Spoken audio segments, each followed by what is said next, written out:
Hi, this is Therese Swenson, and I'm here at the Snow Creek Studios interviewing people about an upcoming event in Mt Shasta called The Best of Mt Shasta.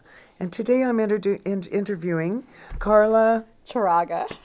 And Carla, on here it shows that you have a Facebook, and I want you to tell people a little bit about this. So we have a Facebook page, and it's called Earth Circle Drum, which is my husband's drum group. It's a Native American powwow drum, and we go throughout mainly Northern California and Southern Oregon and do ceremonies, music festivals, and healing events just like this one. So that's really important for people to know. They can find out more about that. Tell me the name of that Facebook. Earth Circle Drum. Do you also have a website? No. Okay, so they can find you on Facebook. Now, how were you raised? Can you just briefly tell people about how you came to here? So I was born in Mexico, and my mom's family is from southern Mexico, from Chiapas, which is near Guatemala. We're right on the border of Guatemala. And that area tends to have a lot of Mayan influence.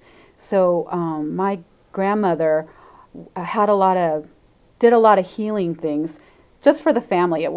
She wasn't a public healer for other people, but for the family. She did a lot of traditional healing techniques, a lot of teas, a lot of plant knowledge, and also some spiritual healings. We believe very strongly in what we call limpias, which means like a cleansing, an energy cleansing, and they would do that on us when we had some kind of trauma.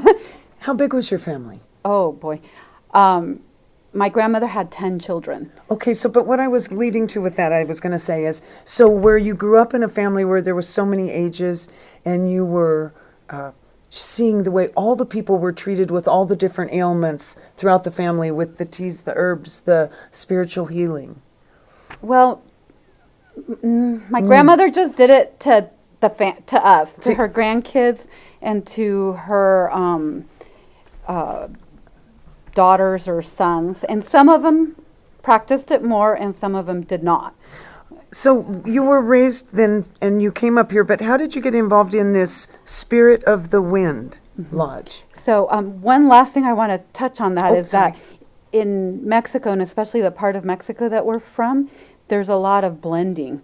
So it's a blending of the beliefs that were there before Columbus, what we call Mesoamerican indigenous beliefs, and then the Catholic beliefs that came. And they all get blended together into this big melting pot. And on top of that, my grandfather was Chinese, so then there's some Chinese Buddhist influence. So my grandmother would sometimes say, oh, for that, you have to pray to Buddha. For that, you have to pray to the Virgin Mary. And she did not see a contradiction in that, or also the mixing of her indigenous beliefs with the Catholic, which is unusual. Other parts of Mexico don't necessarily have that. I think it's important for all of us to acknowledge whatever road you get to get there. How did you get involved with the Spirit of the Wind? Well, I moved here about 14 years ago, and when I first came, I believe Linda was one of the first that took me to the Sweat Lodge at Stewart Mineral Springs, and I attended there for about a year, and then I met my husband there. And he is an adopted son of Jack Tom Sr., Walking Eagle. So, and through Mario, I met Charlie, Tom. And so I've been doing local Native American ceremonies since then. I think it's great that you're available for more than just this event, that you can go places and bring this drumming and this singing and prayers.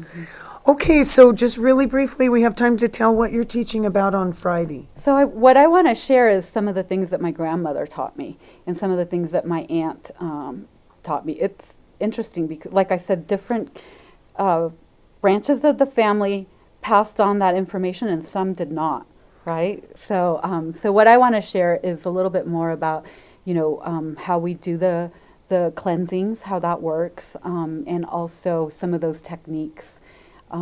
We use an egg sometimes to pick up somebody's negative energy. I think we have a belief that any kind of illness starts off first on a spiritual and emotional level. So if you can heal that before it comes into your body, when it's just a emotional, and sometimes it comes from trauma too. So if we can take care of that before it comes into our body, you're really doing like a preventive type medicine. So it's kind of a cleansing of the spirit. Yes, a cleansing of the spirit. So listen, thanks for being with me today. Thanks for coming in. And I'll be seeing you during the weekend in July this summer at the Best of Mount Shasta. Thank you.